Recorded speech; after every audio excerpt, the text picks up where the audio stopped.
నమస్తే, welcome to Zindagi media. నేను ప్రదీప్ రెడ్డి. ఇక ఈ మధ్య చూస్తున్నాం, ఎవరిద్దరు కనిపించినా కానీ తెలంగాణలో రియల్ ఎస్టేట్ లేదు, పడిపోయింది, భూముల రేట్లు తగ్గిపోయినాయి, ప్లాట్ల రేట్లు తగ్గిపోయినాయి. అసలు ఆ బయట మనీ ఫ్లో కూడా కనిపించట్లేదు.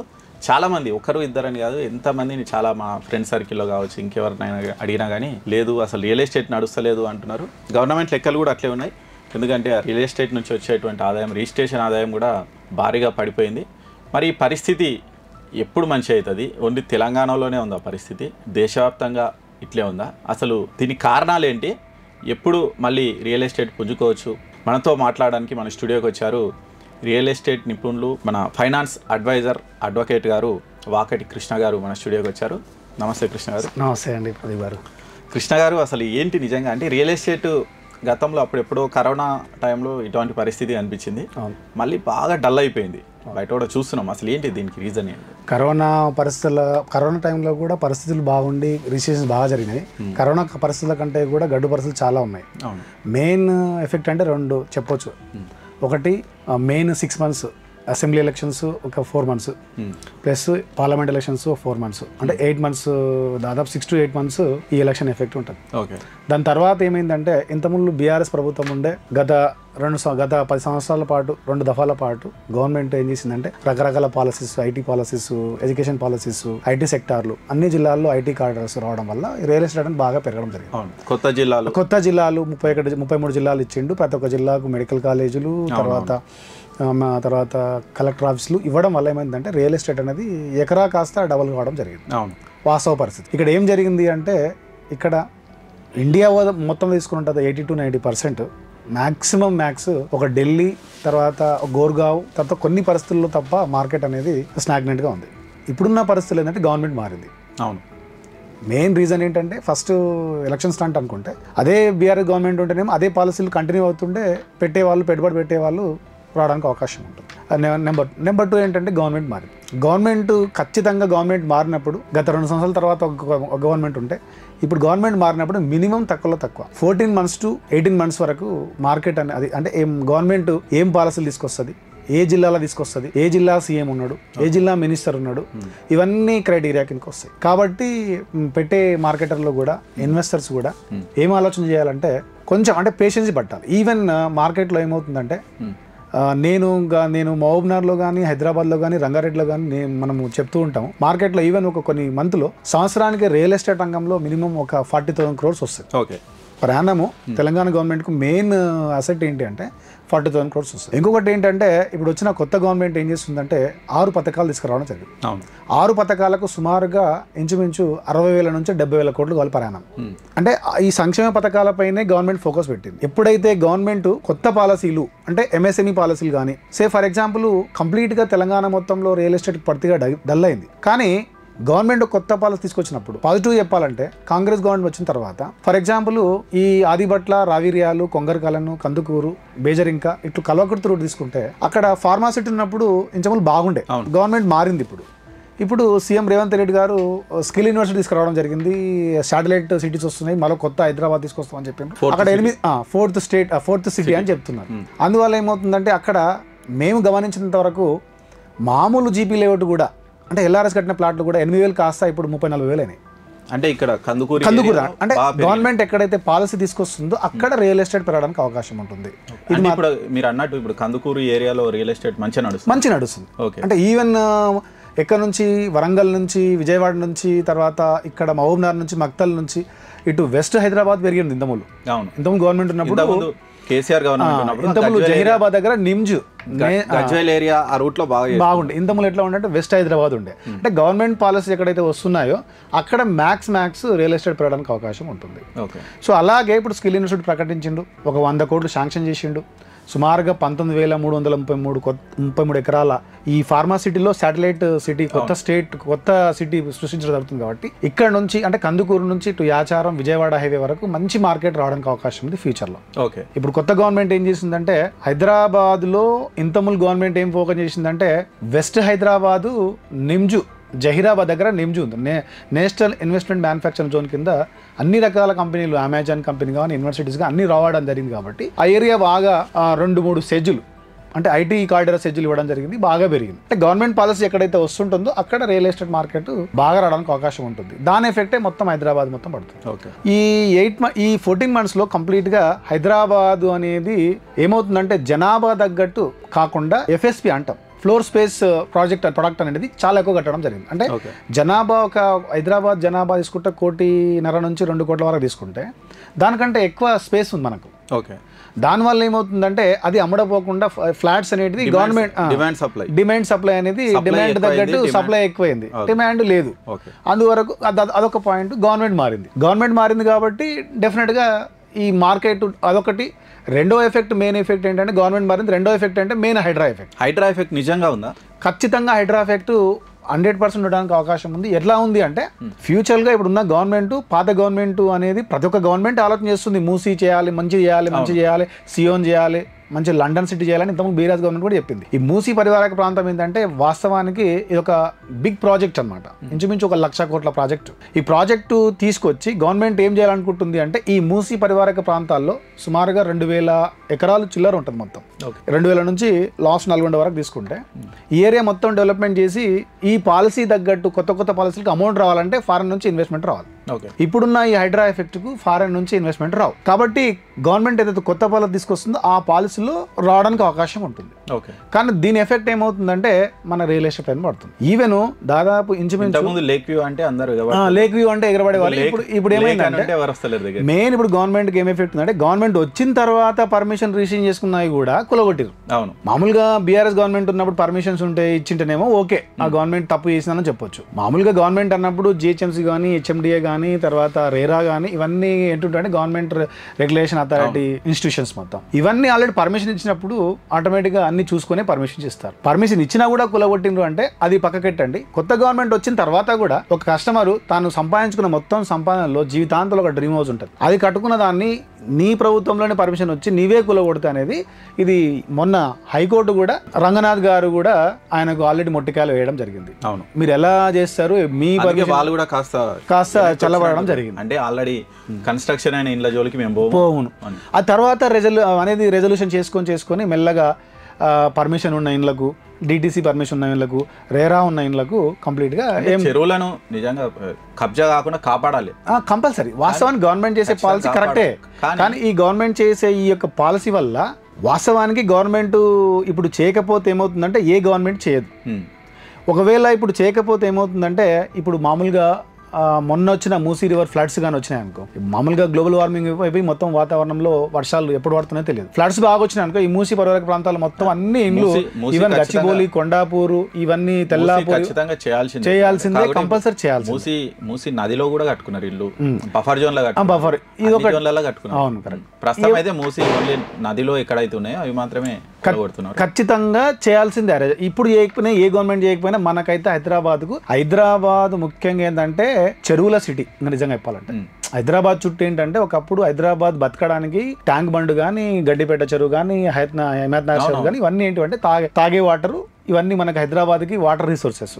సో ఇవల్ల గోదావరి, కృష్ణా నీళ్ళు తీసుకొస్తుంది కాబట్టి హైదరాబాద్ సఫిషియెంట్ వాటర్ దొరుకుతుంది కాబట్టి ఓకే. కానీ కంటిన్యూగా ఫ్లడ్స్ వస్తే ఇది మొత్తము ఆస్తి నష్టం, ప్రాణ నష్టం జరగడానికి అవకాశం, అప్పుడు మళ్ళీ గవర్నమెంట్ మీద వేస్తారు. కాబట్టి సరే గవర్నమెంట్ మీద నెగిటివ్ ఉన్నా కూడా కొన్ని రెజల్యూషన్ చేయాలి. చేసి తర్వాత ఇప్పుడు హైడ్రా అంటుంది కదా, ఈ హైడ్రా వల్ల ఎఫెక్ట్ కూడా రియల్ ఎస్టేట్ తగ్గింది, వాస్తవం ఇది. దానికి రెజల్యూషన్ తీసుకొచ్చి ఈ HMDAను, GHMC రెగ్యులేషన్స్ ఫాలో అవుతూ ఇప్పుడు ఆల్రెడీ చెప్పారు కదా, అంటే ఇప్పుడు ORR చుట్టూ ఉన్నటువంటి మున్సిపాలిటీలను మొత్తం క్లబ్ చేసి మహాగ్రేటర్ చేస్తామని చెప్తున్నారు. దానికి సంబంధించి వర్క్ నడుస్తున్నట్టు కంపల్సరీ జరుగుతుంది. నిజంగానే ఈ అవుటర్ చుట్టూ GHMCని విస్తరిస్తే దాని ఎఫెక్ట్ రియల్ ఎస్టేట్ మీద కంపల్సరీ. ఇప్పుడు సీఎం రేవంత్ రెడ్డి గారు ఏం చేస్తున్నారంటే ఆయన పాలసీ చాలా పర్ఫెక్ట్ క్లారిటీ ఉంది. సరే ఎవరు ఏమనుకోకపోయినా కూడా సరే మనం గవర్నమెంట్ కాదనుకున్నా కూడా యాజ్ ఏ ఒక రియల్ ఎస్టేట్ ఎక్స్పర్ట్గా, ఒక లీగల్ అడ్వైజర్గా, ఫైనాన్షియల్ అడ్వైజర్గా నా అడ్వైజ్ ఏంటంటే ఆయన చేసే విధానం, ఆయన పాలసీ, ఆయన 3 క్రైటీరియా అనుకున్నాడు: అర్బను, సెమీ అర్బను, రూరల్. అంటే ఈ తెలంగాణ మొత్తంలో సుమారుగా ఈ నైసర్గిక స్వరూపం తీసుకున్నట్టయితే మొత్తానికి అంటే డెవలప్మెంట్ అనేది ఒకప్పుడు ఆంధ్ర వాళ్ళు పాలించేటప్పుడు ఎలా చేసేవారంటే హైదరాబాద్ను డెవలప్ చేసిండ్రు, మిగతా సిటీస్ అన్ని చేసుకుంటూ పోయింది ఆంధ్ర వాళ్ళు. జనాభా ప్రాతిపదికన చేసుకుంటూ పోయినారు. కాబట్టి ఈ హైదరాబాద్ ఎఫెక్ట్ అనేది హైదరాబాద్లో బాగా డెవలప్ చేయాలని చెప్పి వాళ్ళకి ఎట్లయింది, ఇప్పుడు క్యాపిటల్ లేదు కాబట్టి వాళ్ళకి నష్టం జరిగినట్టు అనిపిస్తుంది. కానీ యాక్చువల్గా వైజాగ్ డెవలప్ చేసిండ్రు, నెల్లూరు డెవలప్ చేసిండ్రు, కడప డెవలప్ చేసిండ్రు వాస్తవానికి. సో అలా కాకుండా ప్రతి ఏరియాకు, అంటే నాట్ ఓన్లీ సీఎం గారు ఉన్న ఏరియా కాదు, not only south Telangana, not only north Telangana, not only అన్ని టోటల్గా నలుదిక్కుల రియల్ ఎస్టేట్ పెరగాలనే ఉద్దేశంతో క్లియర్ కట్గా ఉన్నాడు. అర్బను, సెమీ అర్బన్, రూరల్ ఏరియాలో ప్రతి ఒక్క ఏరియాకు ఒక పాలసీ ఇవ్వాలి, ప్రతి ఒక్క ఏరియాకు ఒక పాలసీ ఇవ్వాలి. అంటే మీరు అన్నట్టు రేవంత్ రెడ్డి అవుటర్ లోపల ఉన్నదాన్ని అర్బను, అవుటర్ నుంచి రీజనల్ రింగ్ రోడ్ వరకు ఉన్నది సెమీ అర్బన్, దాని తర్వాత రూరల్ అని ఆల్రెడీ అనౌన్స్ చేసిండు. ఆల్రెడీ మేకింగ్ పాలసీ కూడా చేస్తుండ్రు. ఆ చుట్టూ మొత్తం ఏం చేస్తుండే, ఇప్పుడు for example outer ring road చుట్టూ అంటే ఇప్పుడు 358 కిలోమీటర్లు ఉంది మొత్తం అవుటర్. ఆ 358 కిలోమీటర్ల చుట్టూ ఆయన డెవలప్మెంట్ ఏం చూస్తున్నాడంటే ఈ సెమీ అర్బన్ ఎర్బన్ కనెక్టింగ్ తోటి పాటు ఇప్పుడు రీజనల్ రింగ్ రోడ్ డెవలప్ అవుతుంది. ఈ 356 కిలోమీటర్ చుట్టూ మెట్రో సిటీస్ మొత్తం, అంటే మెట్రో తీసుకొచ్చిండు అనుకో ఫర్ ఎగ్జాంపుల్. ఆ చుట్టూ సుమారుగా ఒక 10 కిలోమీటర్ రేడియస్, అంటే సుమారుగా రీజనల్ రింగ్ రోడ్ వరకు మొత్తం అన్ని కంపెనీస్, మ్యానుఫ్యాక్చరింగ్ కంపెనీస్. అంటే ఎక్కడ ఏం డెవలప్ అవ్వడానికి అవకాశం ఉంటుందంటే గవర్నమెంట్ పాలసీస్ ఎక్కడైతే రోడ్ వస్తుందో అక్కడే డెవలప్ అవుతాయి, ఎక్కడైతే మెట్రో సిటీస్ వస్తున్నాయో మెట్రో వస్తుందో అక్కడే డెవలప్ అవుతాయి. ఎందుకంటే జనాలకు ప్రజలకు ఎక్కడైతే ట్రాన్స్పోర్ట్ ఫెసిలిటీస్ ఈజీగా ఉంటుందో అక్కడ సిటీస్ బాగా మెయిన్ సిటీలో ఉండడం కష్టం. ఎందుకంటే ఆ ట్రాఫిక్, ఆ పొల్యూషన్ కు అందరు ఏమనుకుంటున్నారంటే కొంచెం దూరం, కొంచెం అవుట్స్కట్ పోయి ఉండడానికి చాలా మంది రెడీ అవుతున్నారు. కాకపోతే అక్కడ నుంచి ట్రాన్స్పోర్ట్ ఉంటే ఇంకా బాగుంటుంది. ఇంకొకటి ఏంటంటే మనం హైదరాబాద్ నైసర్గ స్వరూపం చూసుకుంటే, హైదరాబాద్ స్ప్రెడ్డింగ్ చూసుకుంటే 2016లో మనము ఎంజీబీఎస్ నుంచి ఒకసారి తీసుకుంటే 2016 నుంచి ఒక 8 సంవత్సరాల రేడియస్లో హైదరాబాద్ అనేది సుమారుగా ఒక 50 కిలోమీటర్ రేడియస్ పెరిగింది. అవును, మీరు గమనించుంటారు ప్రదీప్ గారు. సో 50 కిలోమీటర్ పెరిగింది అంటే ఏమి డెవలప్ లేని అంటే మనకు కావాల్సిన బడ్జెట్ లేని సమయంలోనే 8 సంవత్సరాలు 50 కిలోమీటర్ రేడియస్ పెరిగింది. ఇప్పుడు అన్ని నైసర్గిక సరిపాలు ఉంది. ఫర్ ఎగ్జాంపుల్ తీసుకోండి, కొండాపూర్, హైటెక్, గచ్చిబౌలి ఇవన్నీ ఉన్నాయి. ఫార్మాసిటీ కానీ, నిమ్స్ కానీ రకరకాల డెవలప్మెంట్ అయినా హైదరాబాద్ అనేది ఒక డైమండ్ లాగా, ఒక ఎట్లుంటారంటే ఎంత తవ్వుతే అంత వచ్చే ఇన్కమ్ వచ్చే రిసోర్సెస్ ఉంది. ప్లస్ హైదరాబాద్లో పొల్యూషన్ కూడా ఎక్కువగా ఉంది. అవును, మెయిన్ సిటీలో. కాబట్టి గవర్నమెంట్ ఏం చేస్తుందంటే ఈ అర్బన్ సెమీ అర్బన్ మొత్తం కంప్లీట్గా మీరు అన్నట్లు జిహెచ్ఎంసీ కానీ హెచ్ఎండిగా పరిధి పెంచి ఇవాళ ప్రతి మండలంలో ఫర్ ఎగ్జాంపుల్ ముడా తీసుకోండి, మహబూబ్నగర్ అర్బన్ డెవలప్మెంట్ అథారిటీ అంటే ఇంతకుముందు గవర్నమెంట్ ఉన్నప్పుడు 142 విలేజెస్ ఉండే. ఇవాళ ఏమైంది, 298 విలేజెస్ వచ్చినాయి. అంటే ఈ జిహెచ్ఎంసీ పరిధి, హెచ్ఎండిఏ పరిధి, ముడా పరిధిని, కుడా పరిధిని, వైటీడీఏ పరిధిని పెంచినట్టయితే ఏమవుతుందంటే ఒక ఊర్లో ఇంతకుముందు ఎట్లా ఉంటే ఒక విలేజ్లో ఒక ఇల్లు కట్టుకోవాలంటే గ్రామ పంచాయతీ పర్మిషన్ ఇస్తే కట్టుకునేవాళ్ళు. కానీ ఇప్పుడు ఇల్లు కట్టుకోవాలంటే ఖచ్చితంగా ముడానో, ఇప్పుడు ఈ పరిధి 300 ఇంచుమించు ఒక 100 కిలోమీటర్ రేడియస్ హెచ్ఎండిఏ పెంచినాం అనుకో, గవర్నమెంట్కి ఏమవుతుందంటే ఆటోమేటిక్గా ఆదాయం పెరుగుతుంది. ఇప్పుడు గవర్నమెంట్ చేస్తున్నది కూడా అదే. కాబట్టి అర్బన్ సెమీ అర్బన్లో ఇప్పుడు రూరల్ ఏరియాకు ఎప్పుడైతే మున్సిపాలిటీస్ ఉన్నావో అవన్నీ అర్బన్ డెవలప్మెంట్ అథారిటీ కింద తీసిండ్రు. సో దానివల్ల ఏమవుతుందంటే గవర్నమెంట్కి ఆటోమేటిక్గా రెవెన్యూ జనరేట్ అవుతుంది. ఇంకొకటి ఏంటంటే main effect government real estate పడిపోవడానికి కారణం ఏంటంటే ఎల్ఆర్ఎస్, ల్యాండ్ రెగ్యులేషన్ స్కీమ్ కింద. అంటే ఈ ఎల్ఆర్ఎస్ అనేది ఈ గవర్నమెంట్ వచ్చినప్పుడు కాదు, ఇంతకుముందు ఎట్లా ఉంటే ఇంతకుముందు గవర్నమెంట్ ఎప్పుడెప్పుడో తెచ్చిన 2020 తెచ్చింది.